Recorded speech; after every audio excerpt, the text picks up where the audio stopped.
इसी पे हम जरा बात करेंगे। हमारे साथ मौजूद हैं हमारे पैनलिस्ट राशिद लतीफ़ भाई एंड सिकंदर बख्त। बहुत सारी बातें जमा हो गई हैं PCB, PSL, test championship, selection committee, इनको लेकर। लेकिन राशिद भाई, बहुत सारे कमेंट्स हमारे सारे सारिफीन के भी सोशल मीडिया पे हम तक पहुंच रहे थे। एक बड़ा इंटरेस्टिंग कमेंट था कि ट्रिकी पिचेस बनाने से मैच नहीं जीते जाते, अच्छे प्लेयर्स देने से मैच जीते जाते हैं। तो हम जो मर्जी ट्रिक कर लें कि हम ऐसी पिच बना लेंगे, वैसी पिच बना लेंगे, जब तक हमारे पास खिलाड़ी ठीक नहीं होंगे दुनिया की किसी पिच पर वो हमारे काम नहीं आ सकते। What do you think happened yesterday and who do you think is responsible for it? नहीं, खेलने वाले का प्रॉब्लम तो नजर आया है। सिर्फ अभी नहीं, हमने पहले भी बात की थी एशिया कप से लेके और भी टेस्ट सीरीज देख लें, क्लैप्स हो जाते हैं। 15 रन पे 5 तो हमारी रूटीन है। ये तो आपने अभी सीरीज में भी देख लिया, उससे पहले भी देख लिया। वेस्ट इंडीज के खिलाफ जब ये जीते हारे, उसमें भी 15 पे 5 होते थे, 15 पे 6 होते थे उसमें भी। तो बैटिंग का प्रॉब्लम साथ में बॉलिंग का भी है हमारा। ऐसा नहीं है कि बॉलिंग का भी नहीं है, क्योंकि हम लास्ट 10 में से 14 मतलब 9 या 10 टेस्ट मैच तो हम हार गए। हम एशिया कप देख लें या दूसरे मैचेस देख लें, बहुत अच्छा नहीं खेल रहे। अब हम सिलेक्शन के ऊपर बात करते हैं कि सिलेक्शन चेंज नहीं हो रही जब से शायद ये आए हुए, जब से वो सिलेक्ट कर रहे हैं। और नए प्लेयर्स का हमें लारा दिया था कि हम नए प्लेयर्स लेके आएंगे, कभी लेके आए लेकिन उनको ड्रॉप कर दिया। और ये जो कल जो टीम अनाउंस हुई है, 2 टीम, उसमें एक ही उस्मान तारिक है जो न्यू है, जो अनकैप्ड है, बाकी तो सारे वही है। तो आप हल्के हल्के जब आपको इश्यूज पता चल जाते हैं कि हमारे पुराने प्लेयर्स नहीं खेल पा रहे, तो फिर आप हल्के हल्के 2-2 करके प्लेयर्स लेके आते हैं रिप्लेसमेंट। हम रिप्लेसमेंट भी नहीं लेके आते। रिप्लेसमेंट हम कामरान गुलाम को लेके आए जिसने सीजन में रिकॉर्ड किया हुआ था, तो लेके आए हम बाबर आजम के ऊपर लेके आए, उसने सेंचुरी कर दी, वो टीम से गायब हो गया, बाबर आजम टीम पे आ गया। तो ये इश्यूज हैं कि इसमें जो सिलेक्शन है वो कौन कर रहा है। या तो एक वक्त में जब आप ड्रॉप कर रहे हैं तो किसी ने बोला यार इनको ड्रॉप करना है तो ड्रॉप कर दिया, अब कोई फोन आ गया तो इनको लेके आना तो वो अंदर आ गए टीम के अंदर। अगर ये प्रोसेस रहा, अगर मेरिट नहीं होगी ना, तो ये हम देखते हुए आए लास्ट मतलब 1-2 साल की बात नहीं कर रहा, पिछले साल 2-3 साल से हम ये देखते हुए आ रहे हैं। सिलेक्शन का प्रोसेस हमारा ठीक नहीं है, हमारी डोमेस्टिक ठीक नहीं है, हमारा बोर्ड स्टेबल नहीं होता। अभी ये तो 1.5 साल हुआ है ना ये नकवी साहब रुके हुए, उससे पहले भी आते जाते रहे, तो कोई सीरियसनेस है नहीं ऊपर टॉप लेवल पे। हम फॉरेन कोच ले आते हैं, ओवरसीज कोच लेके आ जाते हैं। एक दफा ये मान लें हमारी एक चेयरमैन भी जरा बाहर का लाके देख लें तो हमारी क्रिकेट शायद ठीक हो जाए। और बहुत सारी बातें हैं, ज़ाहिर है हम अभी कोचिंग की बात कर रहे हैं, हम सिलेक्शन की बात कर रहे हैं। चलें कोच साहब का भी ज़रा बयान सुना देते हैं। पता नहीं अपनी ज़िम्मेदारी वो कबूल करते हैं कि नहीं करते हैं, लेकिन उन्होंने कल मैच हारने की ज़िम्मेदारी बैटर्स पर डाली है। हम चला सकते हैं गुफ्तगू, ज़रा दिखाएं और उसके बाद हम सिकंदर से बात करेंगे। जी, मुझे ये नहीं समझ आ रहा कि ये आप सजेशन दे रहे हैं, ये आप हकीकत बता रहे हैं, ये आप शिकायत कर रहे हैं, ये आप क्या कर रहे हैं? ये आप अपनी परफॉर्मेंस का जिक्र कर रहे हैं या आप साथ ही साथ खिलाड़ियों को भी चार्जशीट कर रहे हैं? क्योंकि ये बात जो आप यहाँ बता रहे हैं, ये आपने क्या ड्रेसिंग रूम में बताई, ये आपने खिलाड़ियों से डिस्कस की, ये इमरान फरद साहब जो हमारे बैटिंग कोच हैं उनकी तरफ से, आपकी तरफ से ये सारी बातें खिलाड़ियों से पूछी गई, या पहले टेस्ट मैच के बाद मुत्ता स्वामी की एग्जाम्पल, मतलब क्या किया गया? ये बात पहली इनिंग के बाद दी गई, नहीं दी गई। सो हम सिकंदर आप ही से जानेंगे। हमने डाल दीजिए जिम्मेदारी बैटर्स की जिम्मेदारी है, लेकिन ये जो लोग बैठे हुए हैं इंक्लूडिंग अजहर महमूद साहब, इनका अपना क्या कंट्रीब्यूशन है अब तक? या देखो अब्दुल्ला, सबसे पहले तो सबको सलाम, गुड मॉर्निंग जी। तब ये बड़ा मजेदार चीज हुई थी कि अभी पहले मैच में ये पहले तो अजहर महमूद पता नहीं कोच हैं या नहीं है, किस किस्म के कोच हैं, कि याया ने प्रोग्राम में बताया पूरी कोच हैं जी, नहीं मतलब कोच किस तरह के, मैं वो बता रहा हूँ कि याया ने अपने प्रोग्राम में बताया कि जब टीम फंसी हुई थी पहले टेस्ट मैच में, तो शान मसूद ने सरफराज को फोन किया कि भाईजान हमारा कोच तो कुछ बता नहीं रहा, तो यार आप ही बता दो हम क्या करें। तो उसने बोला यार बेटा घबराने की कोई बात नहीं है, तुम ले आओ शाहीन को। अब मुझे ये बताएं, अगर ये खबर निकलवाई गई थी तो क्यों निकलवाई गई? क्या ये सरफराज, मुझे तो ऐसी फीलिंग आ रही है कि Sarfaraz want to make a comeback.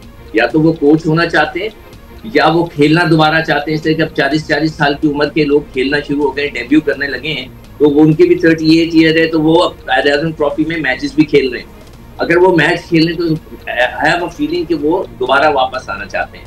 अच्छा, अब आपने जो ये तो आपको मैंने अजहर महमूद की बात बताई, अब आप मुझसे ये पूछ रहे, ये जो आपने शुरू में किया था हम लोग क्यों फेल हो रहे हैं, ठीक है, तो मैं आपको एक वाकया सुनाता हूँ कि जो कि हल्फिया अगर कोई बोले तो मैं हल्फिया भी बयान कर दूंगा कि न्यूजीलैंड में हम टेस्ट मैच खेल रहे थे, टीम टॉस हुआ, टीम अनाउंस हुई, मैं दरवाजे पे हमारी बैटिंग थी या फील्डिंग थी मुझे याद नहीं, मगर मेरे ख्याल से हमारी बैटिंग होगी, इसलिए कि मैं आराम से खड़ा हुआ था दरवाजे पे, तो मैंने देखा न्यूजीलैंड के जो लड़के रिजर्व पे थे अपना बैग उठा के 3 लड़के जा रहे थे। तो मैंने उनसे पूछा भाई तुम लोग किधर जा रहे हो?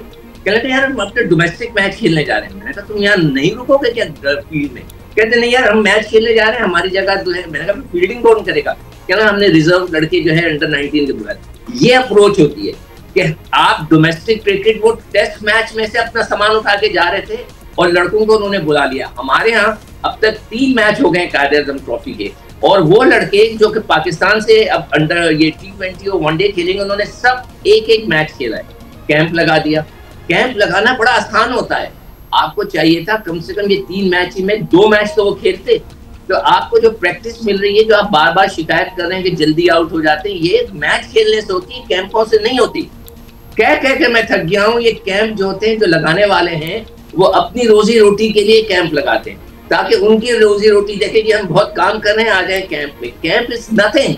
आपकी डोमेस्टिक सीजन चल रही। अभी मैंने रिकॉर्ड निकाल के देखा कि वो लड़के जो पाकिस्तान टीम में भी ओडीआई में सिलेक्ट में 1 मैच खेला है, सबने 3 खेले। हाँ, और वो मतलब वो भी सारे जो मतलब हमें नहीं कोई डोमेस्टिक मैच खेलते हुए नजर आए। इनफैक्ट हमें इधर उधर घूमते फिरते ही नजर आए हर जगह, और सोशल मीडिया पे बहुत एक्टिव थे, और उसके बाद उनकी भी डिफरेंट फॉर्मेट्स में वापसी होती है। तो वो भी सवाल तो है ना, क्योंकि हमारे ही चीफ सेलेक्टर जो हैं और दीगर लोग कह चुके हैं, हेड कोच कह चुके थे कि भाई वो काम करेंगे तो उनकी वापसी होगी, लेकिन बगैर काम के भी अपेरेंटली वापसी हो जाती है लोगों की। कौन सा काम? अब्दुल्ला, काम से क्या मतलब होता है? मतलब काम से मुराद है कि अपने मामलात में बेहतरी लाएंगे, अपनी परफॉर्मेंस में, अपनी टेक्निक में। अब राशिद भी तो बैठा हुआ है, आप राशिद से पूछ लें, जब तक खेलेंगे नहीं तो बेहतरी कैसे आएगी? अच्छा, अभी आप कायदे-ए-आज़म ट्रॉफी की बात कर रहे थे सिकंदर, हम राशिद भाई से ये सवाल करेंगे, बाद में आपके पास भी लेके आएंगे। कायदे-ए-आज़म ट्रॉफी से हमें खबरें मिलती हैं, जाहिर है, जो फॉलो करते हैं क्लोजली, कि भाई सेंचुरियां लग रही हैं एंड ऑल दैट। हम यहाँ पे पिच पे पंखे बड़े बड़े लगा देते हैं और हम उम्मीद करते हैं या एक्सपेक्ट करते हैं कि हम स्पिन पिच, हम ये नया फार्मूला लेके आए थे ना आकिब साहब, कि हम ये इस तरह की पिच बना देंगे तो हम टेस्ट मैचेस निकाल लिया करेंगे। सो हमारी यहाँ की पिचेस जो जिन पे हम ये टेस्ट मैच खेल रहे हैं और हमारी कायदे-ए-आज़म ट्रॉफी की पिचेस में क्या फ़र्क होता है? मतलब इनको हम कंपेयर कर सकते हैं? जो लड़के वहां परफॉर्म करेंगे वो यहाँ पे भी निकाल लेंगे मैचेस? अच्छा सवाल है। देखिए, कायदे-ए-आज़म ट्रॉफी में भी अपनी कह सकते हैं कि आपसे रन करवाए जाते हैं। 2-3 प्लेयर्स होते हैं, अगर उनकी 1 सेंचुरी हो गई, आपको अगर मैं वीडियो दिखाऊं आपको, आप भी हैरान रह जाएंगे। एक प्लेयर है जो अभी ओपनिंग कर रहा था पाकिस्तान टीम से, जो डोमेस्टिक में बहुत रन करके आ रहा था, उसको तो आउट ही नहीं देते थे। वो 150 भी कर रहा है, 250 भी कर रहा है। बाकी जो कॉम्पिटिटर उसका है, जो यंग प्लेयर है, उसको आप 0 पे आउट दे रहे हो। ये नीचे तक एक से एक बढ़कर हमारे डोमेस्टिक चीज में, डोमेस्टिक, क्योंकि सारी चीजें सेंट्रलाइज है। आपकी अंपायरिंग आपके हाथ में है, आपकी मैच रेफरी आपके हाथ में। डोमेस्टिक में वर्स्ट तरीन हालात है हमारे इस वक्त। आपके जो मेंबर बोर्ड मेंबर हैं, वो रीजन है जिनको आप क्रिकेट खिलाते ही नहीं है। डेरा मुराद जमाली है आपके पास जो बलूचिस्तान है, आपके पास दूसरे रीजन है, वो तो खेलते ही नहीं क्रिकेट। तो उनके बोर्ड में मेंबर रखे हुए हैं आपने, उनको फैसिलिटेट करें आप, उनको बेहतर तरीके से आप काम करने के वो दें। डोमेस्टिक हमारी बहुत अच्छी नहीं है। आप इस्लामाबाद में कह रहे हैं, वहाँ तो बिल्कुल, वहाँ सीमेंट पिचेज है सारी, हर कोई सेंचुरी कर रहा है। दुनिया में कभी भी एक सिटी के अंदर पूरी कायदे-ए-आज़म ट्रॉफी होती है, आपके मर्ज़दार ग्राउंड पे हो रही है, आपके डायमंड ग्राउंड पे हो रही है, आपके इतनी ज्यादा है कि वो तो बैटिंग पिचेज है सारी। वो एक जमाना होता था दिसंबर में जब पिचेज होती थी, डायमंड के मैं बता रहा हूँ, तो 2 दिन में फैसला हो जाता था। अभी आपने स्पेशली ऐसी पिचेज बनाई है कि उस पर बहुत ज्यादा रन हो रहे हैं, नजर आ रहा है तो 150, 200 आम हो रहे हैं। एक दिन में 5-5, 4-4 सेंचुरीज हो रही है। तो इसका मतलब ये नहीं है कि या तो वो इतने अच्छे हैं, अवैध हजान ने अगर लास्ट ईयर 1000 रन कर दिया 800, तो वह काम होते हुए डोमेस्टिक को तरजीह दे ना, क्योंकि हम खिलाड़ी वही प्लेयर रहे हैं, नॉन टेक्निकल। ये जो आउट हुए हैं कल, यह कैसे हो सकता है? सिक्कू भाई से भी सवाल है कि सामने से आप लेग बी 4 हो जाओ, सामने से आप डंडे उड़ जाए, सामने निकल के खेल दो, बल्ले पे हर जगह बॉल लग रही है, बल्ले पे नहीं लग रही। हैरानी हो रही थी, वैसे देख के भी हैरानी हो रही थी। ये सिकंदर आपसे भी यही सवाल कि जो हम सेंचुरियों की आए रोज खबरें सुन रहे हैं कायदे-आज़म ट्रॉफी से, डोमेस्टिक सर्कल से, ये क्या पिचेस होती हैं जो हमारी इंटरनेशनल स्टैंडर्ड की जो पिच का लिटरली हम फार्मूला लेके आए थे कि ये पिचें हम बनाएंगे और हम जीत जाएंगे? The same question. नहीं दुल्ला, तुमने बहुत ही अच्छा और जबरदस्त सवाल किया है कि हम तो अपनी पाकिस्तान टीम के लिए वो वाली पिचेस बनाते कि टॉस जीतो मैच जीतो, ठीक है, पंखे लगा के, और वहां के ऊपर सीधी विकेटें होती हैं, तो लड़के कहाँ खेल रहे? अब मुझे नहीं पता कि ये बहुत अच्छा आप तुमने सवाल किया था कि ये सिचुएशन, अब जो राशिद ने बात बताई है कि लड़कों को रन कराए जाते हैं, उन्हें वो बेचारे जो टैलेंटेड लड़के होते हैं उनको उनके जो मुकाबले में होते हैं उनको आउट कर दिया जाता है, that is very very alarming. ये तो मैंने आज पहली दफा सुनी है कि इस तरह की चीजें भी होने लगी हैं और होती हैं। कई लोग दफा मैंने सुना है कि किसी को रन करवाने तो चलो जी उसको आउट नहीं दो, मतलब ये आप लोग तो प्रोफेशनल्स हैं, मुझे as a fan as a follower ये समझ नहीं आ रहा कि आउट ना दो और रन कराते रहो। बिल्कुल होता है, ये जो राशिद कह रहा है कि ये मतलब हमारे दौर में ये चीजें नहीं हुई है। अब ये जो मैं देखता हूँ चीजें, ये ऐसी ऐसी खबरें आने लगी है। अच्छा, मैं और खबर भी आपको देता हूँ कि मैंने ये भी सुना है कि लड़के जो कोच है जो टीम सेलेक्ट कर रहा है वो लड़कों से कहता है, मैं हल्फिया कह रहा हूँ कि ये मुझे लड़कों ने खुद आके बताया कि जी हमें इतना परसेंटेज अपने पैसों से दो, हम खिलाते रहेंगे। ये भी मैंने सुना है। मैं आपको कह रहा हूँ कि लोगों ने फोन करके बताया कि जी फला लड़के से हमें कोच ने बोला कि ठीक है तुम्हें ₹1,00,000 मिलते हैं, मुझे उसमें से 20,000 दे देना, मैं तुम्हें खिलाता रहूंगा। ये भी सुना है। और ये तो मामला फिर रिपोर्ट होने चाहिए, ये तो पीसीबी को डिसिप्लिनरी एक्शन लेना चाहिए, इस पे तो इंक्वायरी होनी चाहिए बाकायदा। अब्दुल्ला भाई तो भाई, ये सीनियर डिस्ट्रिक्ट जब होती है हमारी, नहीं प्रॉब्लम नीचे है, उसी को हम ऊपर लेके जा रहे हैं। प्रॉब्लम नीचे ये है कि सीनियर डिस्ट्रिक्ट जब होती है उसमें से आपके रीजन की टीम बनती है, उसमें क्राइटेरिया बना दिया, दुनिया में कहीं नहीं है कि अगर 3 ओपनर हैं उसका ये रन होने चाहिए। अगर एक ने एक टैलेंटेड है उसकी 4 इनिंग में 100 रन है, और एक टैलेंटेड नहीं है उसकी 6 इनिंग में 101 रन है, 1 रन ज्यादा 2 इनिंग ज्यादा, तो 101 वाला टीम में आएगा वहां पे। तो अगर आपकी पाइपलाइन में कचरा आया हुआ है तो आप कचरा भर रहे हो, आप ये नीचे आ रहा है। और विकेट कीपर को ये किया है कि एक विकेट कीपर वो 7 नंबर पे बैटिंग करेगा, अगर कीपिंग नहीं करेगा तो ऊपर कर सकता है। तो ये चीज 7 बैग अभी कर रहा है, विकेट कीपिंग नहीं कर रहा ना, तो ऊपर बैटिंग करके 100 कर रहा है, उसको कीपिंग करनी है, वो बेस्ट विकेट कीपर पाकिस्तान का है। फिर उसके चक्कर में 2 कीपर जब खेलेंगे तो क्या ये क्राइटेरिया बनाया हुआ है। और ये जो आप कह रहे हैं ना कि रिपोर्ट होना चाहिए, रिपोर्ट किसको करेंगे, वही तो मुल्क चला रहे हैं।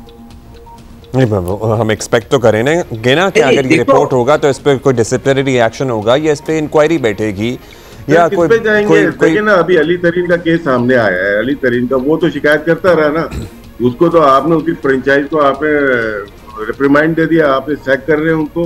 तो ये तो वो अपने जब स्टेक होल्डर के साथ ये कर सकते हैं जो आपके साथ है, जो आप 2 साल के लिए यहाँ पे आते हैं और 10 चेयरमैन गुजर गए, लेकिन ये फ्रेंचाइज के ऑनर तो वही है।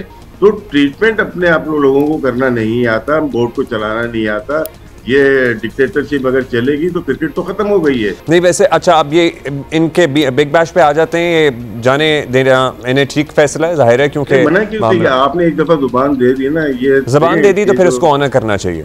क्राइम एक्ट चाहिए। अगर आपको देखें अगले साल के लिए प्लानिंग होती है ना, आपको आज चेंज कर रहे हैं, आज दोबारा वो कर दी, यही तो क्रेडिबिलिटी नहीं है ना हमारे क्रिकेट बोर्ड की।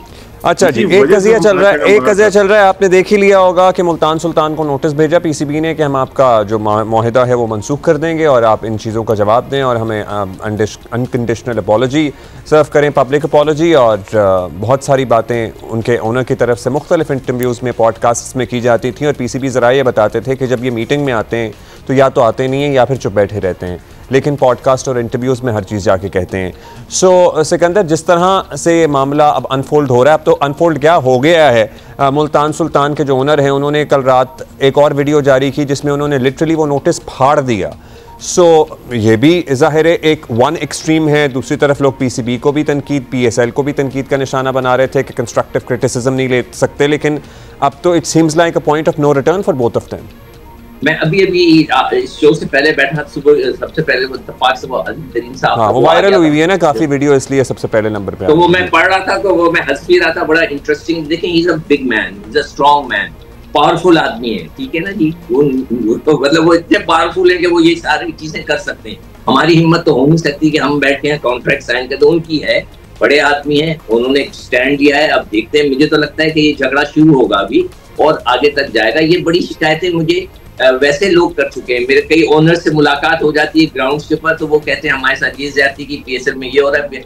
मगर वही चीज है कि पीएसएल में वो ही बोल सकता है कि जो तगड़ा हो, हम जैसे लोग, छोटे लोग तो नहीं बोल सकते ना, हमें तो डाले से डर लगता है, तो वो उन्होंने तो कह दिया। तो अब जो है देखते हैं कि आगे क्या होगा। मुझे तो लगता है कि अब जो है पीएसएल में बड़े प्रॉब्लम्स हो सकते हैं, क्रिएट हो जाएं, इसलिए कि अली तरीन साहब जो है वो बड़े आदमी हैं, वो जरूर इस पे केस डालेंगे, स्टे ऑर्डर लेंगे, इस किस्म की चीजें होंगी। और पता नहीं क्या होता है, लेकिन जिस तरह से ऐसा लग रहा है, मतलब एंड में वो नोटिस फाड़ना भी, मतलब जरा क्या वो मैच्योरिटी का मुजाहिरा था? होपफुली, मतलब उम्मीद तो सबको यही होनी चाहिए थी कि बातें जो हैं कॉन्वर्सेशन से, गुफ्तगू से, डायलॉग से हल हो जाती हैं। जी राशिद भाई, your thoughts on it and then will move on. देखिए, बात ठीक है सारी, आपकी बात दुरुस्त है कि आपको कोई डॉक्यूमेंट फाड़ना नहीं चाहिए, वो भी चैनल के ऊपर या टीवी के ऊपर, वो ठीक देव नहीं देता और ठीक नहीं है। आपको चले जाएं, आपको शिकायत है, लिटिगेशन करें, लेके जाएं, कोर्ट में लेके जाएं, कोर्ट में आप वो स्ट्रॉन्ग है। बात यही है, हम तो काफी अरसे से कह रहे हैं, जब नजम सेठी साहब लेके आए पीएसएल, बड़ी जोरदार चली 2-3 साल, उसके बाद ये डोमेस्टिक एक टूर्नामेंट की तरह हो गया। मैं मिसाल लास्ट ईयर की दे देता हूँ आपको, हमारे पास कोई रूल्स नहीं है। मोहम्मद नईम खेलते हैं लाहौर कलंदर से लास्ट ईयर एमर्जिंग कैटेगरी में, 26 साल के, और उसमें जब किया कि ये गलत खेल रहे हैं तो वो पाँव पड़ गए। अब पाँव पड़ने पे रूल चेंज कर दिए जाते हैं, यहाँ पे आपके रूल्स हैं ही नहीं कोई भी। तो बात शिकायत जो वो वजह है उसकी, वो स्टेक होल्डर हैं, वो कर सकते हैं। और जहाँ तक ये है कि पीसीबी को जो भी शिकायत है वो आपस में बैठ के ये करें। मीडिया पे देखें, हम लोग हैं, हम लोग के ताल्लुक नहीं है बोर्ड से या फ्रेंचाइज से, हम बात कर सकते हैं। इनको आपस में बंद कमरे में को सॉल्व करें। लेकिन पीसीबी भी नॉन टेक्निकल लोगों को दिया हुआ है। पहले नायला भट्टी थी, उनका कोई ताल्लुक नहीं क्रिकेट से। उस्मान अल्लाह 2 दफा रहे, उनका कोई ताल्लुक नहीं क्रिकेट से। सलमान नसीर है, उनका कोई ताल्लुक नहीं क्रिकेट से। जब किसी का कोई ताल्लुक ही नहीं क्रिकेट से, तो क्रिकेट का यही असर होगा। और ये राइटली हुआ है, क्योंकि फ्रेंचाइज के दिसंबर तक कॉन्ट्रैक्ट है। उस फ्रेंचाइज ने 7 अरब रुपए दिए हैं पाकिस्तान क्रिकेट बोर्ड को। वो मतलब कि इसलिए तो नहीं दिए उसको बेइज्जत किया जाए या उनकी टीम को बेइज्जत किया जाए। और अली तरीन की भी ये गलती है कि कॉन्ट्रैक्ट आप फाड़े नहीं, या आपको जो रिपोर्ट दी है उन्होंने या उनको सैकिंग का ऑर्डर किया है तो वो फाड़ना नहीं चाहिए। आप अब seems like it is too late from मतलब ये काफी बात आगे बढ़ गई है। अगर ये थिएट्रिक्स लिटरली ऑन मीडिया ना किए जाते, प्राइमरीली ऑन सोशल मीडिया के इंटरव्यूज हो रहे हैं, वीडियोस बन रही हैं, कॉन्ट्रैक्ट फट रहे हैं एंड ऑल दैट, तो शायद ये मामला ग्रेसफुली हल हो जाता है इससे पहले, लेकिन पता नहीं अब तो क्या ही होगा। खैर, अभी हम ज़रा T20 की मैचेस और इस पे आ जाते हैं, सीरीज़ पे। बाबर साहब की वापसी हुई है, इस पे कल भी शायद बात हुई थी आपसे, लेकिन चलिए अगेन, हाँ, हमारे अवाम के फेवरेट प्लेयर हैं, सिकू आपसे नहीं हो सकी थी, सो बाबर आजम इज़ बैक। किस नंबर पे खेलेंगे वो? हम राशिद भाई से नंबर उनका डिस्कस कर चुके हैं। देखो, कल जो है कल जो बाबर आजम के लिए जो है, मैं तो यही कहूंगा कि सिर्फ आवाम की फरमाइश के ऊपर उनको लाया है, अदरवाइज कोई परफॉर्मेंस है नहीं। और आपने पूछा कौन से नंबर पे खेलेंगे, बड़ा इंटरेस्टिंग है। देखिए, वो ओपन करते हैं, वो ओपन ही करेंगे। मुझे तो ऐसी फीलिंग आ रही है, साइम और फरहान तो है, आप या तो फिर 1 डाउन देंगे, इसलिए कि फकर को आपने बिठा दिया तो उनको 1 डाउन खिलाएंगे। उसके अलावा नीचे आकर तो वो तेज खेल ही नहीं सकते। उनका स्टाइल ऑफ जो गेम खेलने का अंदाज है वो वाला नहीं है कि जो तेजी के साथ रन बनाने वाला। वो बड़े आराम से अच्छी सीधी क्रिकेट खेलने वाली कोशिश करते हैं, जो कि उनसे टेस्ट क्रिकेट में भी नहीं हो रही आजकल। तो वो अब मेरे हिसाब से तो वो टॉप 3 पोजीशंस में से आ सकते हैं। मगर मैं अगर कहूँ तो मैं कहूँगा भाई उन्हें ओपन ही कराएं, नीचे ना लेकर आए। जब फील्ड फैल जाएगी तो अगर उनसे रन ही नहीं हुए तो वो फिर पाकिस्तान की टीम फंस जाएगी। हमने उस दिन भी बताया था, मैं फिर बता देता हूँ, 85 मैच हो चुके हैं उनके, उससे ज्यादा कोई 100 नहीं किया उन्होंने पाकिस्तान के लिए। और सबसे इंटरेस्टिंग चीज ये है कि इस टीम के अंदर आपने जो लड़के अनाउंस किए हैं उसमें से एक वसीम लड़का है जो कि खेलने गया था ट्राई सीरीज और एशिया कप। उसके 12 मैच में 1 मैच नहीं दिया, 1 मैच नहीं दिया। रोजाना मैं प्रोग्राम्स करता था, बोलता था भाई इसको तो खिला के देख लो। वो दोबारा टीम में आ गया। सलमान मिर्जा जो कि लाहौर कलंदर के हैं, वो दोबारा आ गए हैं। उनको भी 2 मैच दिए गए थे या 1 मैच दिया गया था। मतलब ये राशिद भाई भी ये बड़ा वैलिड पॉइंट है कि जो नहीं खेलते वो बाहर हो जाते हैं, जो खेल रहे होते हैं उनकी फिर जगह बन जाती है, खेल रहे होते हैं और बुरा परफॉर्म कर रहे होते हैं उनकी फिर जगह बन जाती है, जो उनको मौका ही नहीं मिलता वो बाहर बैठ के भी बाहर हो जाते हैं फिर। देखिए सिलेक्शन कमेटी ने किया ना, उनसे हम सवाल कर रहे हैं कि कैसे बाबर आजम ड्रॉप हुआ और कैसे अंदर आ गया। जो सिक्कू भाई बात कर रहे हैं, मैंने कल बात की थी, 4 प्लेइंग मेंबर थे आपके लास्ट एशिया कप के फाइनल में, वो ड्रॉप कर दिए, यानी कि वो टीम गलत थी आपकी, और अब आपने ठीक टीम बनाई है। आप नए प्लेयर की, उस्मान तारिक एक आया है अनकैप्ड प्लेयर, हमें तो यहाँ पे बहुत ज्यादा नए प्लेयर की जरूरत है, वर्ल्ड कप आने वाला है, बहुत सारी चीजें हैं, तो आपने तो प्लेयर लिए ही नहीं है। अगर उस्मान तारिक का भी अगर एक्शन मशकूक है, अगर वो पे हो जाता है तो फिर हम फंस जाएंगे। तो सिलेक्शन कमेटी पे सवाल करना चाहिए कि आप कौन सी सिलेक्शन कर रहे हैं। सिक्कू भाई ने जैसे बात की, अवाम की फरमाइश नहीं है, ये एक फोन कॉल की मार है पाकिस्तान क्रिकेट बोर्ड, एक फोन कॉल की मार है। चलिए बहुत शुक्रिया आपका राशिद भाई जी। सर मेरे पास टाइम ही नहीं है, मेरे पास 10 सेकंड। तो बॉलिंग ही नहीं कराई, वो लेफ्ट आर्म बैट्समैन को बैटिंग ही नहीं, मतलब नवाज जो है उसको कहा गया कि लेफ्ट हैंड कल कंटिन्यू करते हैं। बहुत शुक्रिया सिकंदर, बहुत शुक्रिया राशिद भाई, थैंक यू।